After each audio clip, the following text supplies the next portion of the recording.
compensation part of that. So want to cover all those topics. There will be ample opportunity for any of you to share personal experiences that perhaps you would like to walk through, share, talk about, perhaps share some insight around things you experienced and how you think, based upon conversations we have today, that may not be the best way to navigate it, or perhaps your employer, previous employers haven't dealt with it in the best way either. So we'll cover off as much as possible. Just quick information about me.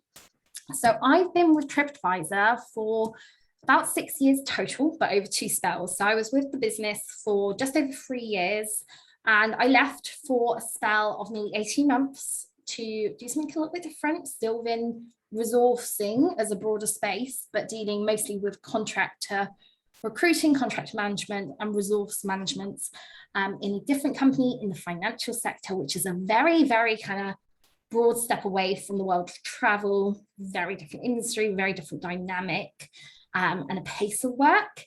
And actually moved due to personal circumstance. I had just had my daughter. I was looking to have a little bit more work-life balance, as I'm sure some of you on the call today may have experienced, with trying to juggle being a mummy and also working. And it was largely just due to the fact that my commute was very long and I didn't want to drive for 2.5 hours of my day when I had a little one at home. But I came back later on in 2018. Today is actually my 3-year anniversary of being back at Tripadvisor. It's been a pleasure to be back. I've done a lot in that time. My role has evolved greatly, largely due to circumstance, pandemic, and everything that's gone along with that. But feel free to ask me in personal questions. I don't mind diving into my experience, or if you have a kind of question relating to anything you see in my experience, you can find me on LinkedIn. My name is just as it is, so Isabel Stafford, and it's a recruiter at Tripadvisor. If you want to find me, do send me a connection request. It'd be lovely to connect with some of you from today's conversation. But if you do want to take things properly offline and ask a question you perhaps aren't feeling comfortable sharing with the group today, or don't want to put on a public forum like LinkedIn, you can also email me on my email corporate address, which is istafford@tripadvisor.com, and feel free to do that. It's totally fine. I don't mind. I've always given that information freely and would love to help if I can, or if you'd like to ask something that you're unsure of, happy to be there as a point of reference. But to kick things off, quick breakdown of things we are going to try and cover in today's conversation.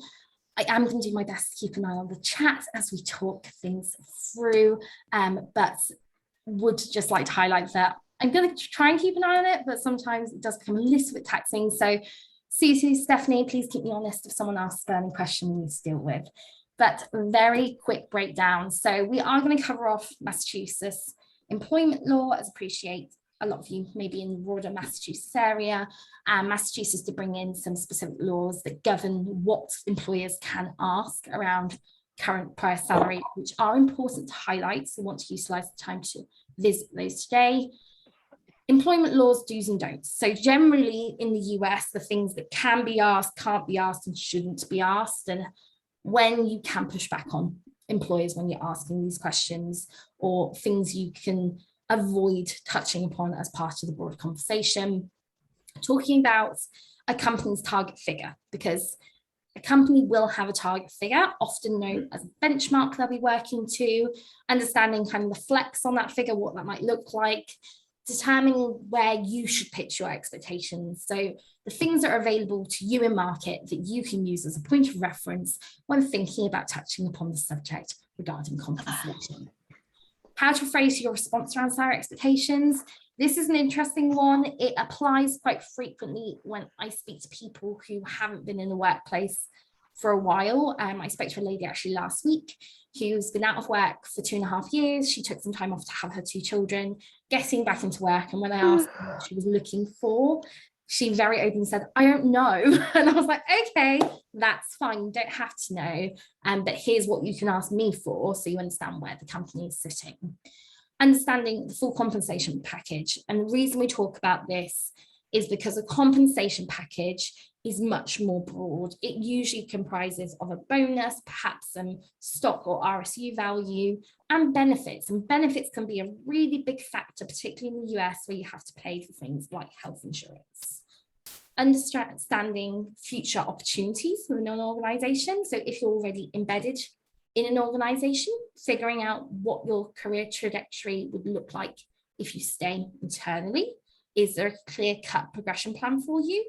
Or if you're looking at a new company, getting feedback from the people you speak to as part of your interview process to understand their experience, how they've progressed, what their timeline looks like for that progression. And also how to respond to an offer. It's really important that you understand how to structure your response and how to perhaps push on certain topics around compensation. So where can you ask for movement on a figure? What does that look like? How do you phrase it? Negotiation in general, things that you can touch upon in that negotiation, and how to navigate a counter offer. And counter offers can come from external companies, they can come from internal, when you're speaking to perhaps other areas of your internal business, or perhaps you're looking at just broader opportunities in general, and you want to understand if your company would perhaps look to increase your compensation to retain you within a business, and if there's a capacity for that.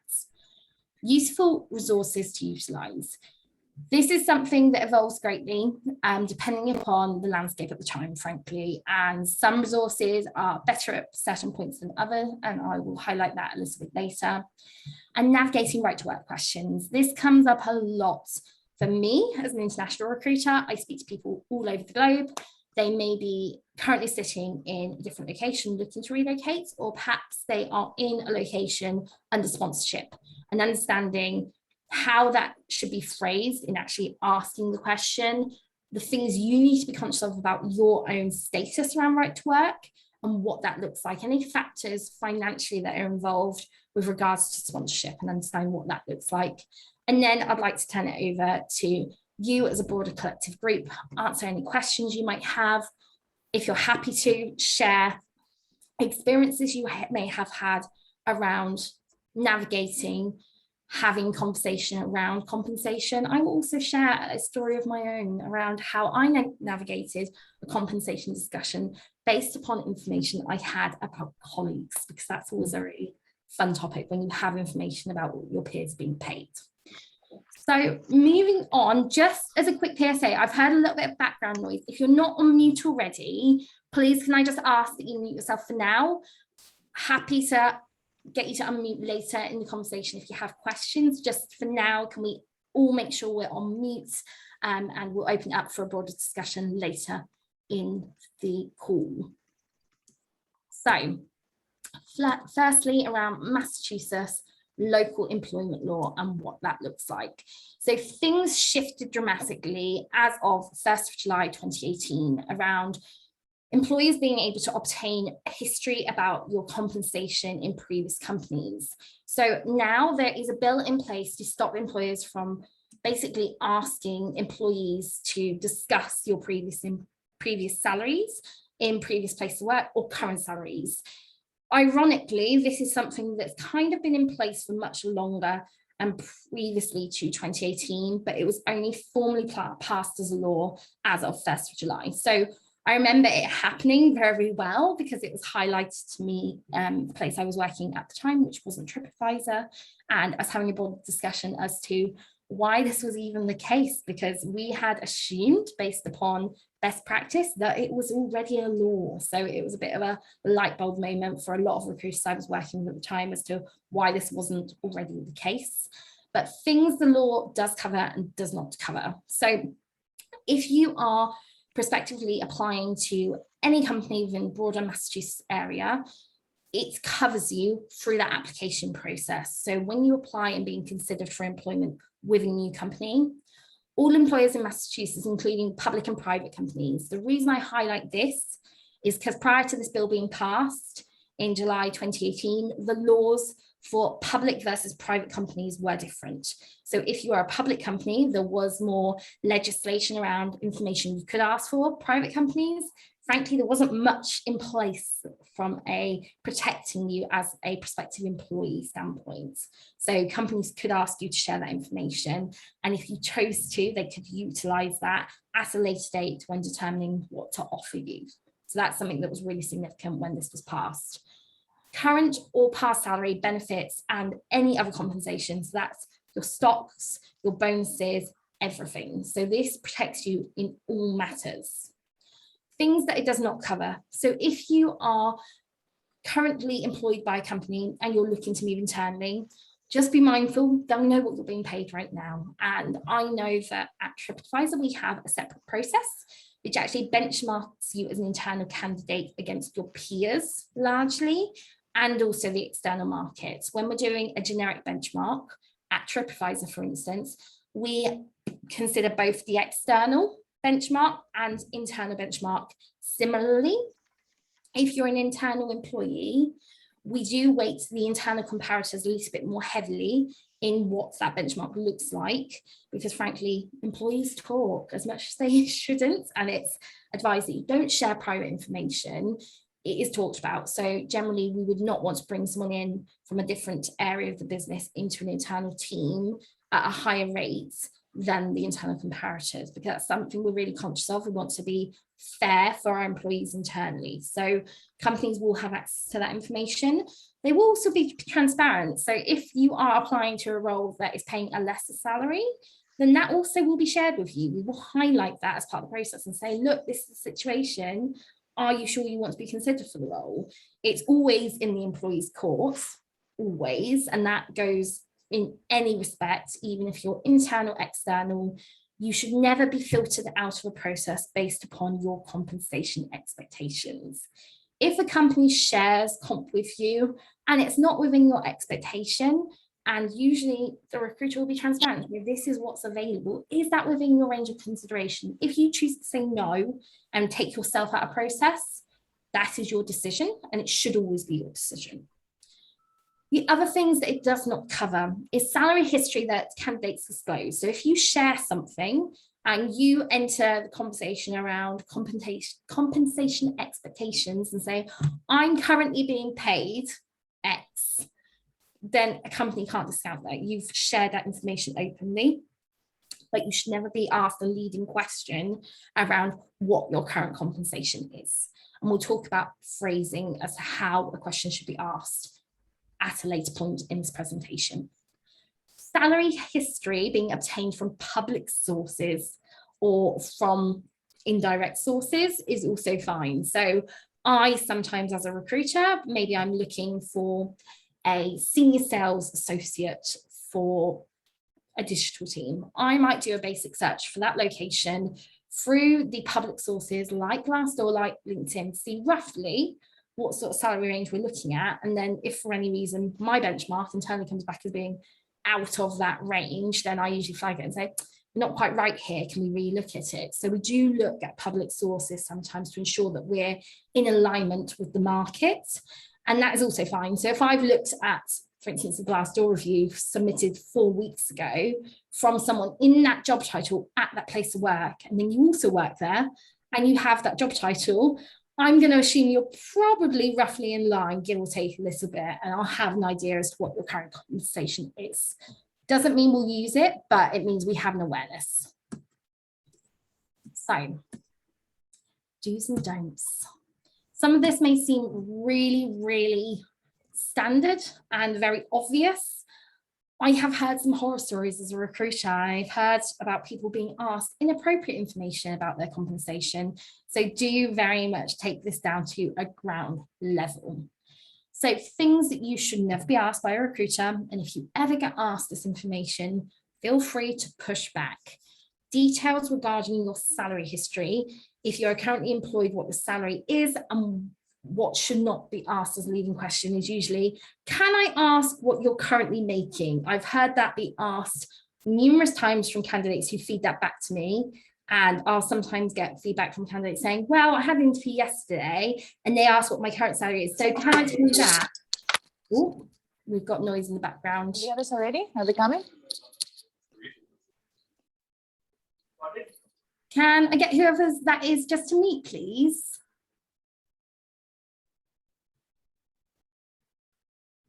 Okay, I think we're okay now. So people have shared with me, people have shared with me in the past where people have been asked their current salary, and sometimes candidates almost prompt themselves to give me that information. And I'll always say, Don't tell me what you're currently making. I'm asking for your current expectation or your desired salary. So we can't ever approach your current or previous employers to obtain information about salary history, and it's frankly inappropriate. You can, at the point at which you've been offered a role and accepted a role, your new employer can go and request that information, but it won't have an impact at that point. So it doesn't really make any sense to do so.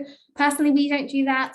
I know a lot of recruiters in my broad network for global companies, they also don't do that. It's not standard practice, but there's nothing legally to say that once an offer's been made, accepted, and you've signed your offer document, whether it be an offer letter in the situation in the US or a contract in EMEA or APAC, at that point, that information can be acquired.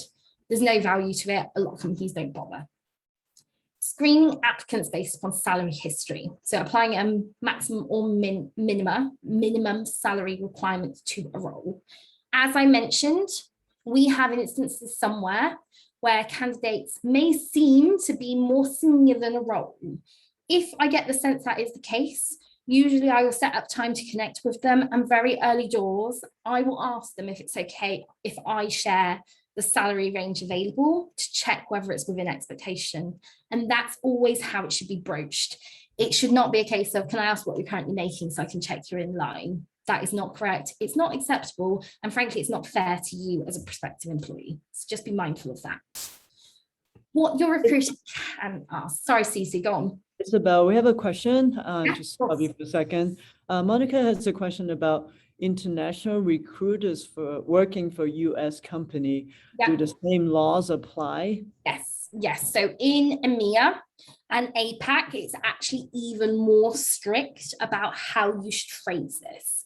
And the reason it's more strict is because employment law is much more regulated in EMEA and APAC, in my experience, and sometimes even countries in EMEA and APAC will not just have employment law to protect employees, but they'll have unions. And that might be unions across a district, a state, whatever it may be. They also have kind of further measures to protect employees. And in that respect, it's always a case of asking about expectations or desired. You must never ask about current compensation. I sometimes ask for further elaboration if I'm really not sure and someone's being a little bit ambiguous in the information they're sharing. Sometimes I'll ask follow-ups. I'll say, can you tell me what your desired salary is, please? And if they say X amount and perhaps maybe it's way above, way below, I'll ask, is that total compensation or base? But typically when we're asking about desired or expectations around compensation, we're asking for that basic figure. Everything else should be additional to that. And that's usually the figure we're concerned about in those initial conversations to gauge whether we can meet expectations. So that's just something to be conscious of. Does that answer the question? Are we happy with that? Yeah, okay, lovely. So what your recruiter can and will ask you, as I mentioned, we will ask you what your expectations are, / what you are looking for, / your desired salary. All those ways are fine because it's talking about your future projections, not your current, but what you're aiming for. And it should always be about that desired future salary if you accept an opportunity. If you have another offer, your recruiter may also ask you what your offer is. We're not asking to be able to determine whether we can offer you more or if it takes you out the running. But if, for instance, you already disclose you have an offer on the table and you share those offer details and perhaps they're hugely above what the company is able to offer you, it would then be on the recruiter to explain the fuller compensation package available and pass the ball again to you to say, is this something, knowing that that's our range and what's available, are you happy to proceed in this process, knowing you have another offer on the table? But again, it's the candidate decision, and these decisions should always be candidate-led regarding salary and expectations. Ask applicants if for salary history after a final job offer has been made. So as I mentioned, for whatever reason, some companies do ask for historic salary information once you've already accepted and signed your offer document. It doesn't add any value. A lot of companies don't bother doing it, but they can if they are doing it for a data collection purpose, or perhaps they're looking to understand your projection in terms of growth from prior role to this role and what you might be expecting in a short-term period for growth. A lot of companies don't bother though, and it's not particularly useful or in the interest of the company to do so. Conduct a background check for information other than salary history, the results of which can impact your employment, and your employment may depend upon that background check completing.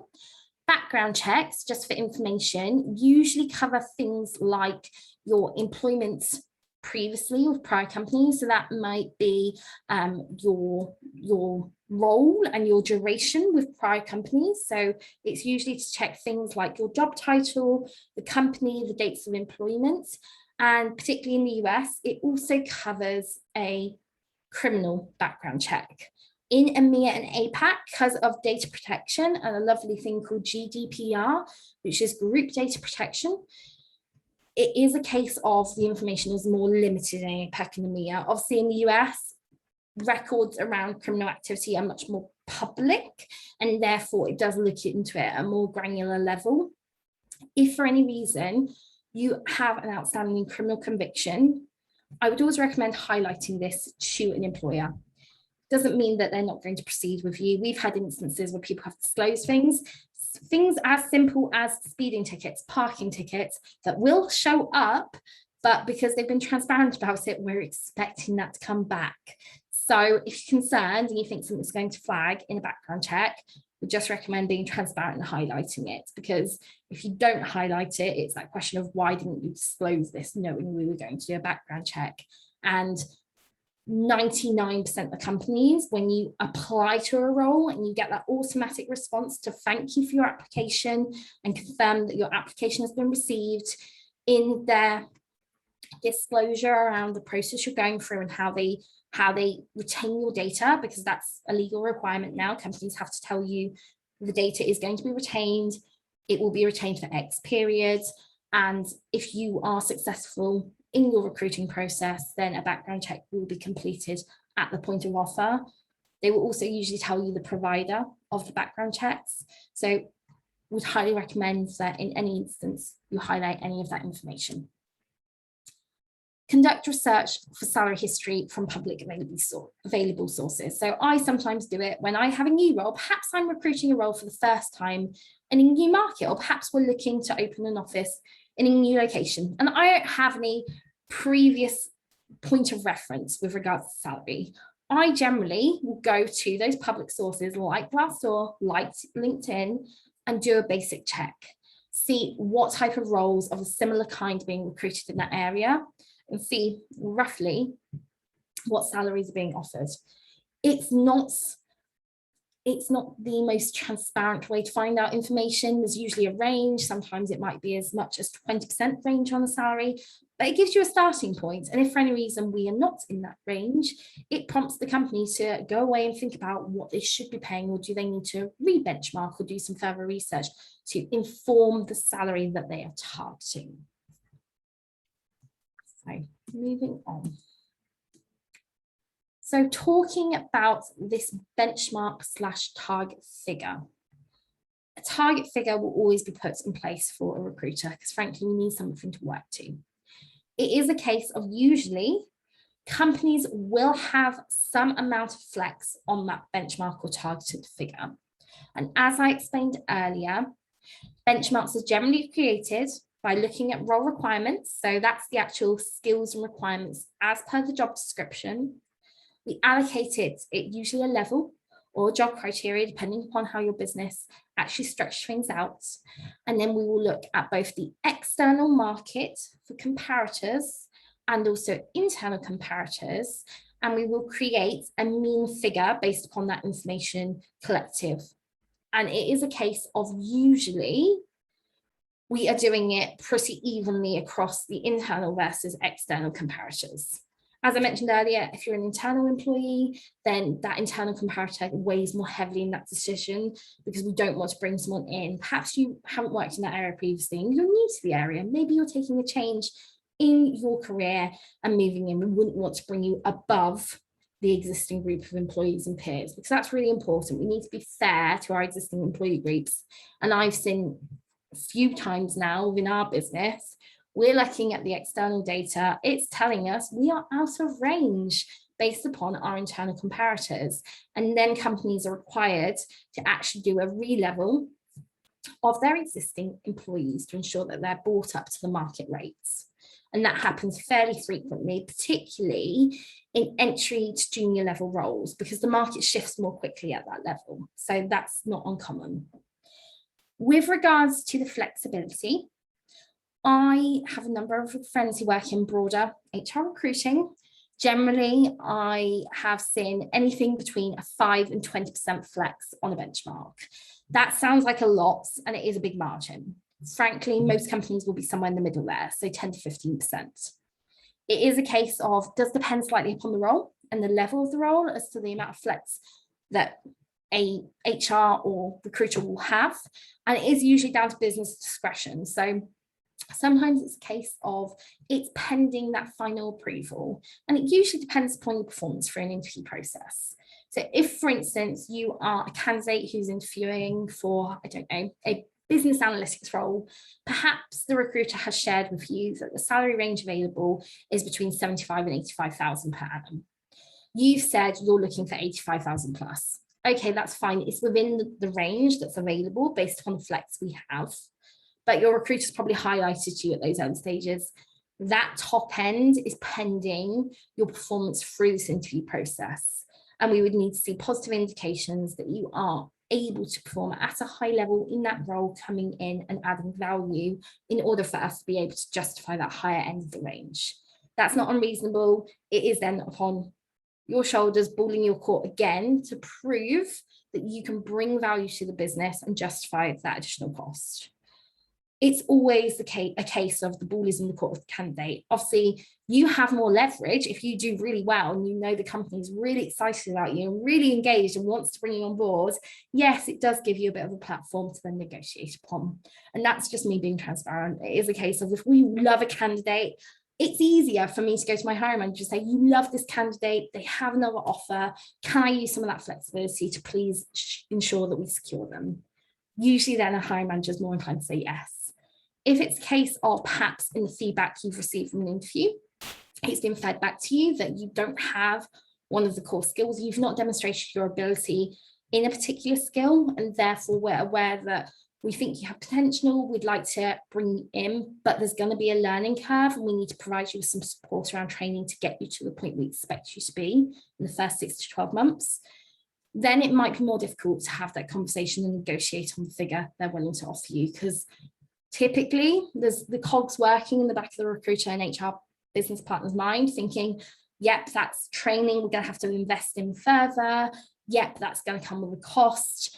And it's an investment in man hours from the existing team to get this person upskilled. Are we willing to have more flex on that salary? Possibly not. But it's important you have that transparent relationship with your recruiter so you understand if there is any feedback, if there are any concerns, is there anything that the team foresee being a blocker or a challenge in your first few months in role to get you up to speed. So, your salary expectations. There are a few main sources that I generally recommend, just based upon things I use frequently and things that I know people use when I speak to them about their expectations. Job boards are a big one. Job boards can be local and they can be much more relatable to your actual circumstance, because if you know that there is a particular job board that's used for perhaps the area you're working in, perhaps you work in software engineering, or maybe you work in business management, and there is a specific job board that highlights those types of roles, that might be a really good starting point of reference for you. The other one that gets brought to my attention a lot is Glassdoor. Glassdoor is either great or very misleading, because sometimes it is a case of the data is not up to date. It's obviously candidate-led, which means that it's based upon information submitted by previous or current employees from that employer. If there's a post that's not recent, then it can be grossly misleading, and things do shift. And the kind of rule of thumb in recruiting is data is re-looked at every 3 to 6 months. No more than 6 months should a business be re-benchmarking and re-looking at a base salary and an indication target figure. And the reason is things do move on quite quickly. At the moment, there are lots of jobs in the market. The market is inflated, and it's inflated very quickly, and that's impacted salaries quite heavily. Usually HR professionals, recruiting professionals will know this. They'll be seeing evidence of it. They can feed it back and ensure a business is aware. But in certain smaller companies, perhaps where they don't recruit as frequently, it may not be as reflective. So just bear that in mind. The other one is LinkedIn. Again, LinkedIn is sometimes amazing because it is pulling from the largest remit of data available in the markets. But LinkedIn tends to kind of geo-group based upon statewide, not location-wise.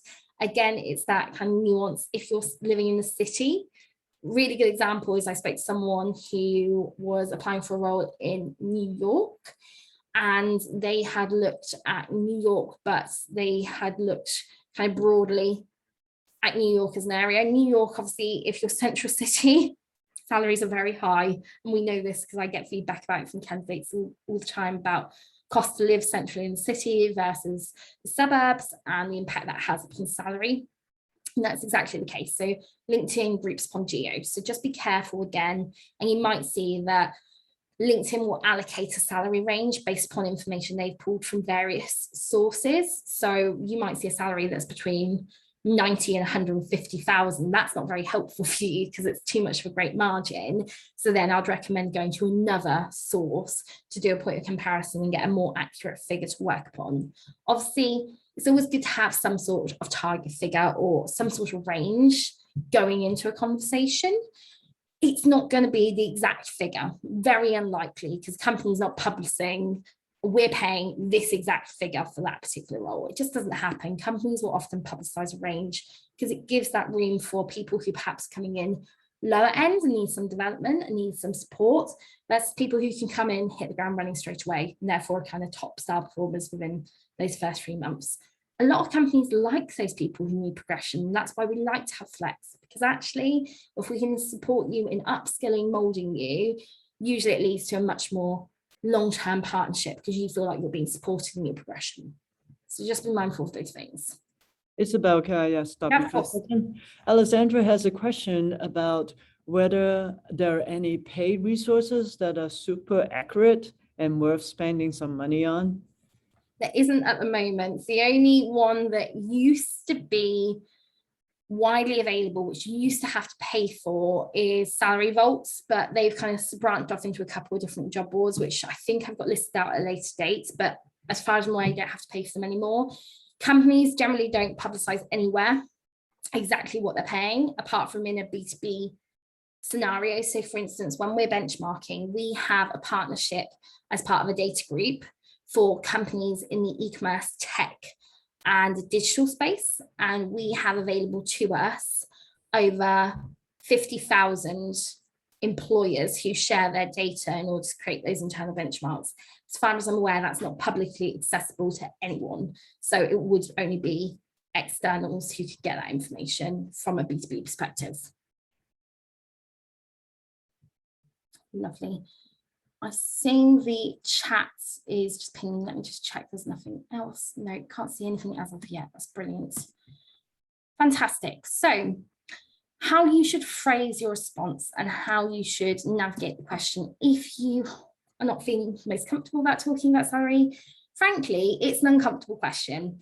The main feedback I get from candidates is, oh, I don't feel comfortable answering this. Oh, I don't know what to say. That's fine. I hear that all the time as a recruiter. I would say 50% of people don't have an exact figure they're ready to share.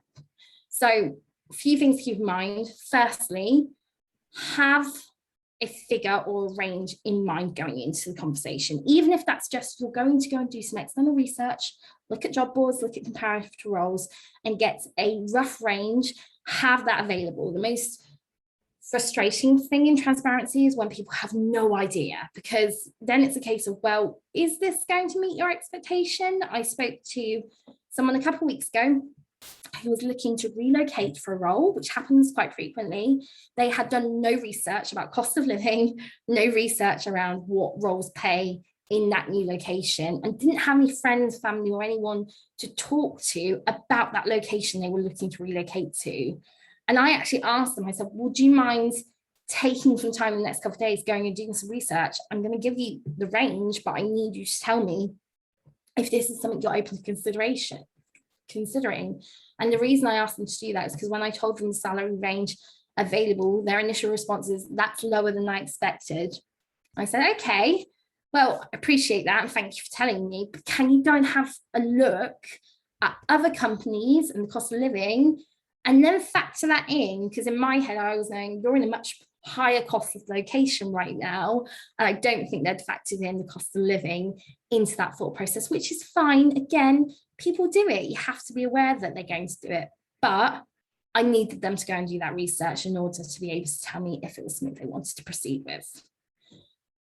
Refer to your comfort range. A range is totally fine. And I say, do this. Tell me what you're considering. Even if it is a range, that is fine.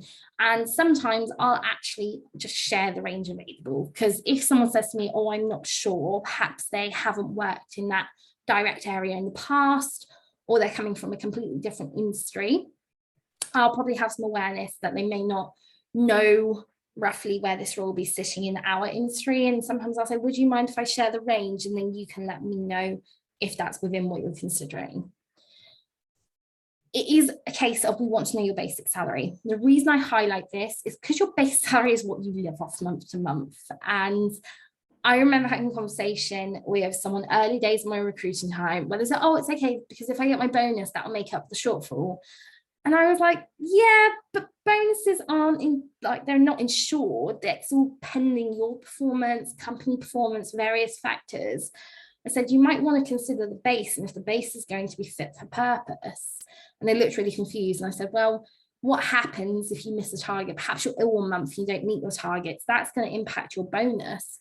Wouldn't you rather have a salary that meets your immediate needs? And the bonuses are nice to have. And I'd stand by that today. A bonus is a nice to have. Yes, it's brilliant if you can factor that in, but it is a case of your insured day-to-day, week-to-week, monthly pay is your basic rate. So that's usually the figure recruiters focus on, particularly in the initial conversations.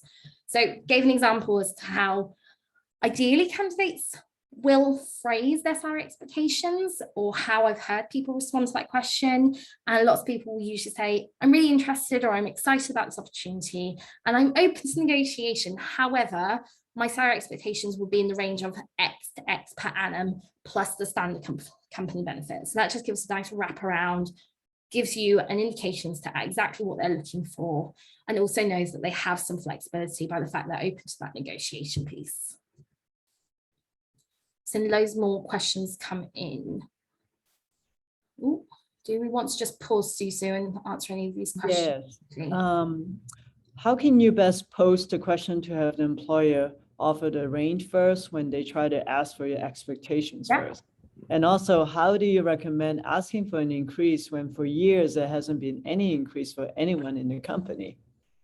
So first question regarding the range, people will just straight up say to me, are you happy giving a range? I'm always happy giving a range because I'll know what's available, or I'll have a target figure and I might just say to them, this is the target figure, but there's a small amount of flexibility there, and that's something we can discuss at a later date. It gets asked a lot about range. That is fine. Most people expect to be asked that if they're in the seat of a recruiter. The one thing I would highlight is try and pose these questions to your recruiting partner or your HR partner. Try and avoid asking the team directly. Largely, it may sound silly, but the team won't have the best awareness around what's available in the budget side of things. So try and ensure that you're directing these questions to the correct person. In terms of asking around getting a compensation boost or a change to your compensation, frankly, you need to have a business case ready to go. And I reference this because I had this happen to me when I was working in the finance sector. I actually was made aware purely by accident that a colleague who was not performing as highly as me was being paid over 20% more than me. And this person was a man. So I kind of drew my own conclusions that that was possibly a factor. The other thing was this person was slightly older than me and had a university degree, but I had more years of industry experience than the person. So I was kind of weighing it up, and I kind of took a step back and I thought I probably shouldn't ask this initially, because I was thinking, well, he's got a degree, the degree is kind of relevant, I have a degree, maybe that's a factor. But then actually when it boiled down to it, I had more years in industry and I was performing better than he was. And the thing I had at my disposal were KPIs and targets that I had evidence of exceeding. If you're asking for an increase, you need a platform in order to do so. Your company, and no one will take a request seriously if you've got no rationale in order to stand up your request. And the reason I say this is because I've heard from my HR friends, not in Tripadvisor, but my HR friends who work for other companies. One of my friends once had a glass of wine with me on a Friday night. She said, oh, someone's just come in to my office today and asked for a 20% increase, and they're not performing, they're underperforming. And she said, I had to try really, really hard not to turn around and say, well, why do you think you deserve that? And I was like, okay, tell me more about that. And she said, well, someone's coming to me and they're saying, I feel it wants an increase based upon X, Y, and Z. I've met or exceeded expectation. This is the evidence of that performance. Then I would have taken them seriously. But coming in and demanding something with no rationale as to why, said that is never going to go very far with me or anyone else in the business. And it kind of resonated with me. And I was like, well, that makes sense. And I've heard about times where people have come in to speak to recruiting or HR partners and said, look, this is the situation. This was the target I was set, or this was the objective I was set. I've delivered, perhaps I delivered it early, or I've exceeded an expectation by going above and beyond. This is the evidence of that. And therefore, I'd like to have a conversation about my compensation, how it's reflected as per this year review cycle. That has always gone down much better with a company. So I would always recommend, firstly, feedback. Feedback goes a very long way in any company. Whenever I speak to my HR friends and they say, oh, this person gets great feedback, they sent me their feedback, it's really good, it warranted that conversation. Yes, that makes sense. People's opinion of you and your work goes very far. The other thing is targets. If you have a set target, perhaps you have KPIs.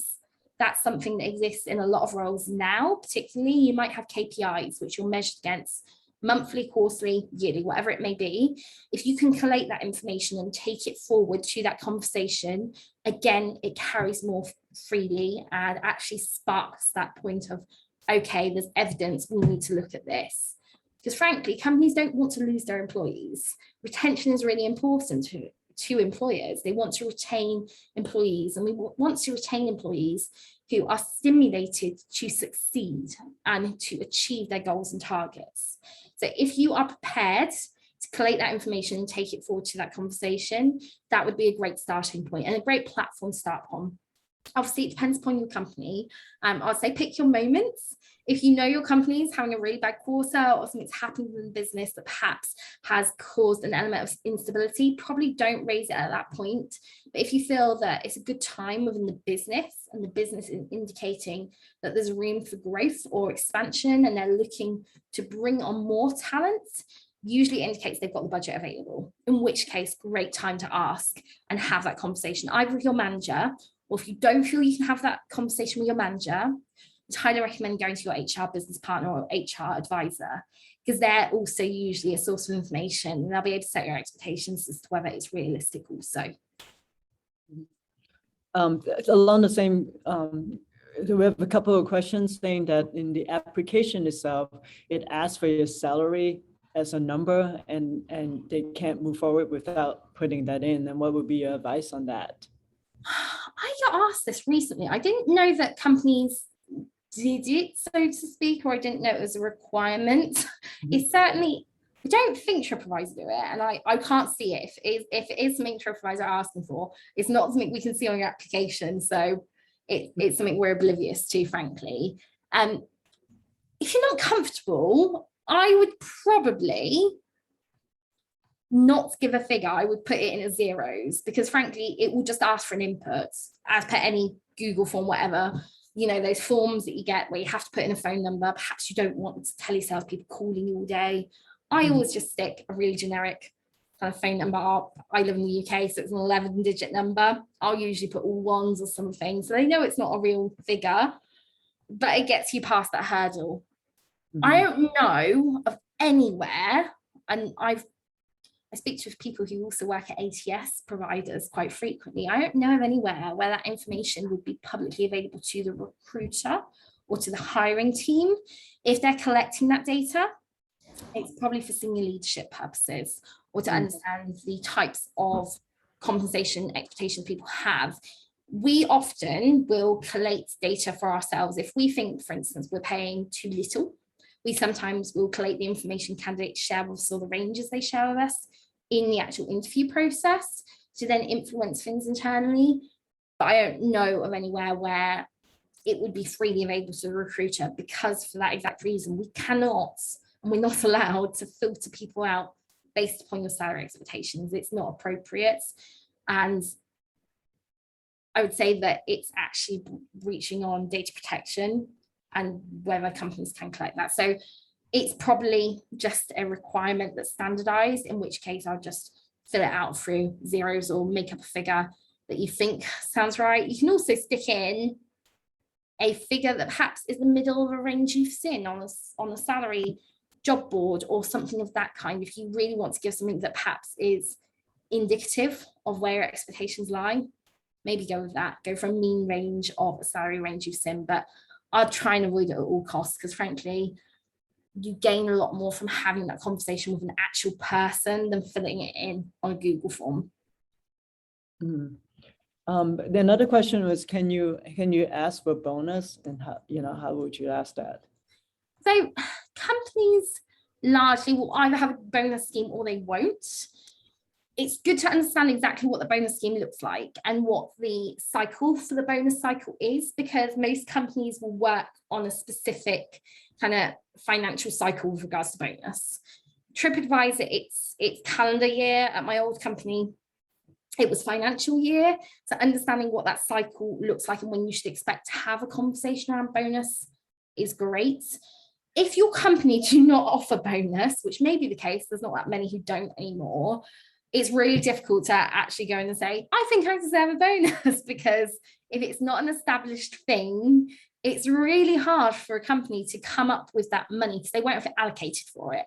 And this is the thing, you've got to consider that in the background, regardless of everything else that's happening, there will be a finance department who are giving a budget for things like recruiting, things like promotion cycles and bonus. So if you are in a company where bonus does not exist, and that's important to you, I would maybe think about making a move if that's something that motivates you and it is really significant.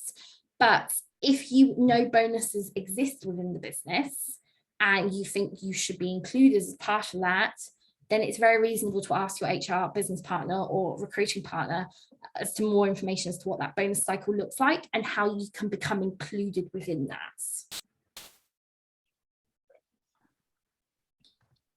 Any other questions before we move on?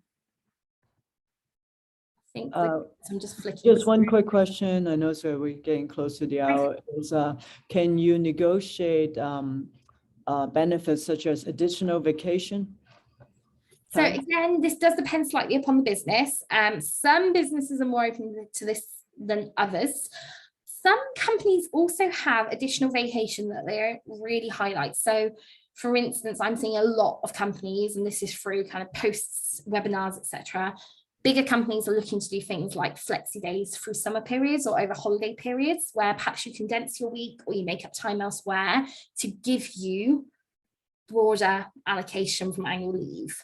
That is happening more frequently now. I'm seeing lots of evidence of it. I'm seeing lots of posts about it from people who are new to companies on LinkedIn within my network, or people who are announcing it within their companies. So it is something that can be talked about, or it's something that you could create for yourself. So if you have a good rapport with your manager and perhaps there's no allocation to give you an additional bonus, or perhaps there's no ability in this next 6-month period to look at your salary, but you know you're doing well, it's again that position where you can go to your manager saying, hi, I've done this, this, this. Is there any possibility that we can perhaps talk about giving additional benefits such as annual leave, and then talking about what that might look like? Because like I said, there's more platform than ever before to do that. Usually it's a case of condensing hours or working in other periods to make up time. But also companies are more inclined to take annual leave over things like the holiday period in Christmas, because no one's really around, no one really does much in Christmas. And from the perspective of having worked at 2 very large organizations, which were very busy the rest of the year, Christmas is always very quiet. So think again about where you're asking for it. If you know that your company has peak season, perhaps across June, July, and you go to your manager saying, hi, I'd like to talk about getting access to annual leave across this period, they're probably going to say no. But if you're picking time where there is a lower point of demand in your department, or you know it's a quieter period, they're going to be much more open to having that conversation. So do pick your moments and just think more strategically about the impact as to you asking for that and whether that is even feasible. So just have a few more slides to get through. Just wanted to highlight around the broader package and the full compensation package. I know we've been talking largely around basic salary in this conversation today, because that's the thing we're most concerned about, but understanding the broad compensation package, perhaps if a company is coming in very much aligned to where you are right now, maybe it's worth asking a question around bonus potential, stocks, shares, compensation in terms of benefits. I know that talking to candidates in the US, they're really concerned about the healthcare coverage. And we're quite lucky at Trip, we get full coverage and everything is paid for through our medical coverage. That is something that I highlight frequently because it has such a great financial benefit attached to it, because there's no financial contribution from the employee. They don't have to factor that into their base outgoings on a monthly basis. So understanding each component of the compensation package is important. We probably won't get into the depths of that from a recruiting perspective until the later stages within the conversation, when we kind of talking about offers and what that might look like, or talking about moving you to a new role or revisiting your compensation if you're an internal. But understanding this full picture before making a decision of your own is highly important. So just think about that kind of quad factor of what is the base, is there a bonus, how does the bonus work, stocks and shares, what that looks like. The highlighted thing I want to make around stocks and shares is vesting periods. I don't know much about stocks and shares. I worked in recruiting a long time. I also have stocks and shares from Tripadvisor. I'm very lucky. Still don't really understand them fully. They're probably going to point you in the direction of a benefits team if you have very specific questions. So just be a little bit mindful that your recruiter will probably be able to give you a high level view, but they might not have granular details. So if you need that to make an informed decision, ask them who is best to point their inquiry to. And then company benefits, healthcare is a big one in the US. I wanted to touch upon that, but you can also include things like wellness allowances, dental coverage, holiday allowance. Some companies have a holiday scheme where you can buy holiday as well, which I see quite frequently at the moment, which is a cool scheme to have in place. See more comments in the chats. Just want to make sure there's nothing pending to cover off. Very good. Yeah. Lovely. Thank you. So career path and progression options. We've talked about this already. I just wanted to revisit and highlight the weight of getting personal experience and personal feedback from people on the existing team.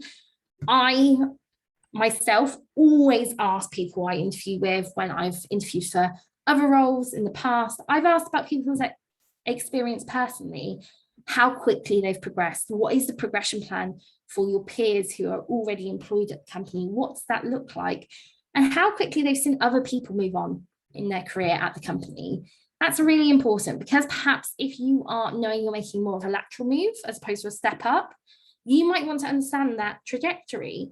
what does that look like? How quickly could I progress? If you are not in a position where you're having to make a move for financial reasons, but it's due to longer term opportunities, this is going to be a big effect for you and you'll want to dig into it further. So do utilize your time. And also, people are quite happy to share that information because they know it's important.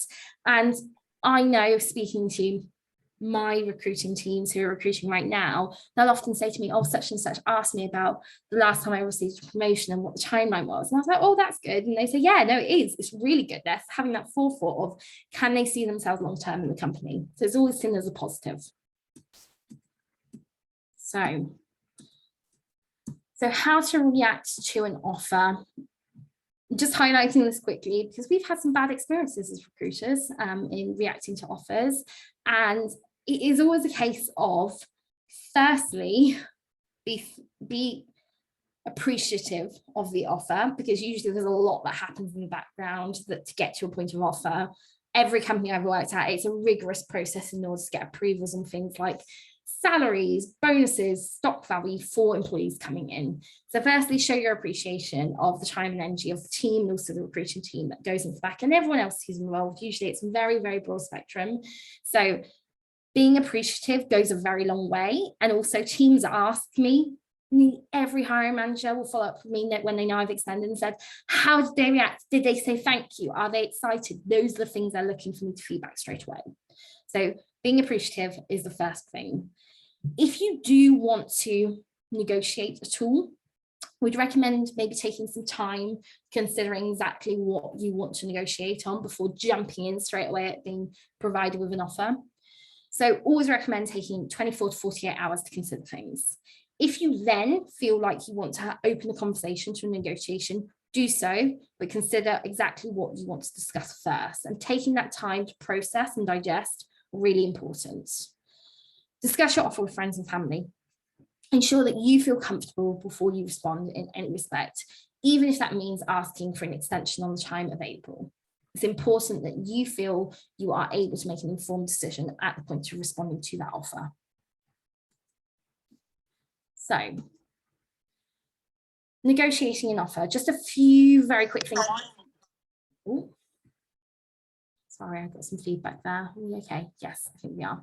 So you will have discussed at some point general compensation. So it's important that you get that on the table fairly quickly in the interview process. You need to ensure that the role meets your expectations roughly and that the company are able to meet your expectations. If you have questions around salary or you're not sure how to respond, ensure that you ask for that range available. Refer to your knowledge of the market if you think that it is perhaps not reflective of what you're seeing or what you were expecting. If for any reason you feel it isn't fair or you don't feel the salary is appropriate, I would press for more information as to why that salary has been pitched at that level.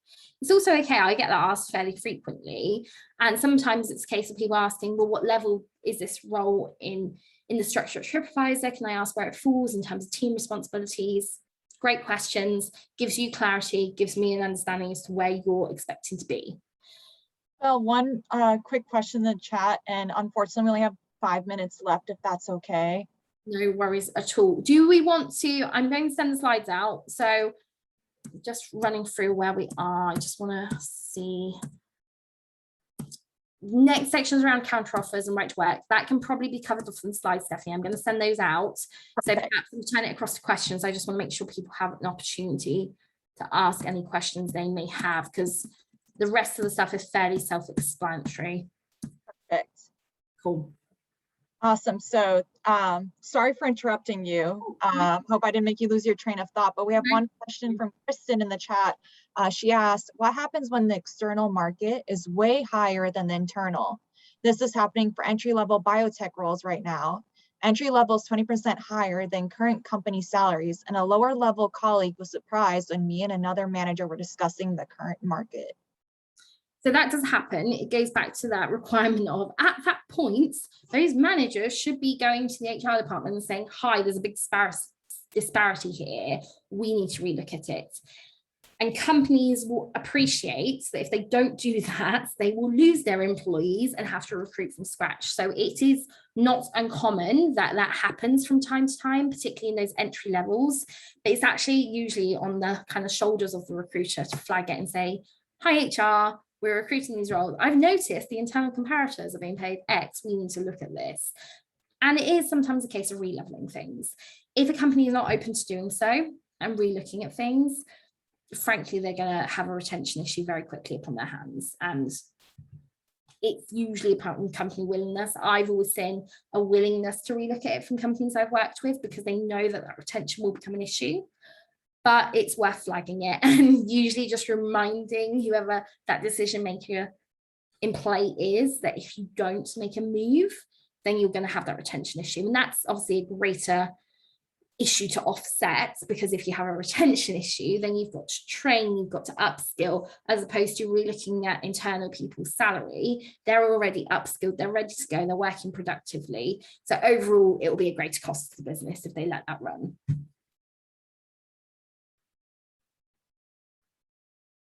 Any other questions? If anyone would like to unmute themselves and ask a question, also feel free to do so. You don't have to put it in the chat if that's less convenient. Another question just came up. If you try to negotiate salary and or ask for other benefits / bonus, and the company says no to everything, is there anything you can do, and how much should you push back? I always go back to the position where, and I mean, this is something that I have seen in the past where, thankfully not my current company, but a previous company, we had the situation where someone was showing that they were a strong performer, that they were looking at external comparators, they knew they were under market rates. And actually what happened, because the company kept pushing back and saying, we haven't got the budget, it's not available, it's not possible, etc. That person ended up going and getting another offer, and the company all of a sudden said, oh, okay, we'll pay you what that salary is paying. And that person left. So again, it comes back to that forethought and that strategic planning from a resource perspective. If you aren't sensible and you don't revisit these topics and you're not conscious of what the market is providing and representing, then you do end up with a retention issue. And any company who's smart about anything, frankly, will know that the cost of re-recruiting, resourcing, training, even bringing someone in as a new employee and getting them set up with payroll and benefits, it's a huge cost involved. That's why companies are very careful usually in their recruiting process and ensure that the candidate is happy and the company feels that this person is the right fit for a role, because there is so much that happens in the background and peripheries that has a cost attached. So if they're really pushing back, I would push with your HR professional. And I'd use your knowledge of the market, even if that means going and having an initial conversation with an agency or another company just to get a feel as to what's available and taking that to your internal stakeholder, whoever it may be, HR, recruiting, whoever. It's not unheard of. And sometimes companies just need that push. Sometimes it's a case of your manager's pushing because they don't really understand what the market's doing right now. But maybe go to your HR professional. They're much more aware of the market and much more in the know. So I would say don't push for your manager, because they're just going to become frustrating because they might not have all the information. But if you go to recruiting HR, they'll have a better sense of the market and be in a better position to support you pushing for that, or tell you why it's not possible and the rationale as to why. Thank you so much, Isabel. And then one last question, because I actually have to log into another meeting. So how can I research a competitive salary for a position that did not exist before? Yeah, so this is an interesting one because there are roles that are particularly niche. I've just recruited for one, which is pretty much unheard of. It's called an director of indirect tax. Indirect tax is a weird, wonderful area. I did that thing where I did a preliminary LinkedIn search and 8 people came up for the whole of the UK. And I was like, okay, this is going to be difficult. It's really hard, in honesty, and it's really difficult. But if you're in that really niche space, there will be forums for people in similar areas or industries that you can rely upon. Don't be afraid to reach out to people and say, hi, I'm applying for a new role. I'd like to know roughly what my expectations should be. Places like LinkedIn, creating a network can put you in a very good stead in that respect. I've seen instances where people have said to me, I don't know, but I've spoken to such and such who works at X place, and they advise that I should be roughly looking for this. Is that in line? That's okay. Use your networks, use the connections you do have. Frankly, even if you're in a really niche area, because you're in a very niche area, you'll probably know someone else who's in roughly a similar role and can probably give you a steer on what you should be focusing for. Fantastic. So thank you, Isabel. I think we'll wrap it up for today. I'll save this recording, and Women Accelerators will be sending it to everyone who's on the email list.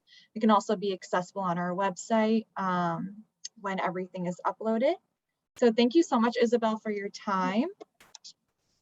Well, thank you, everyone. Really appreciate your attendance. There's been some great questions. I'll send the slide deck as well, so everyone has those additional slides.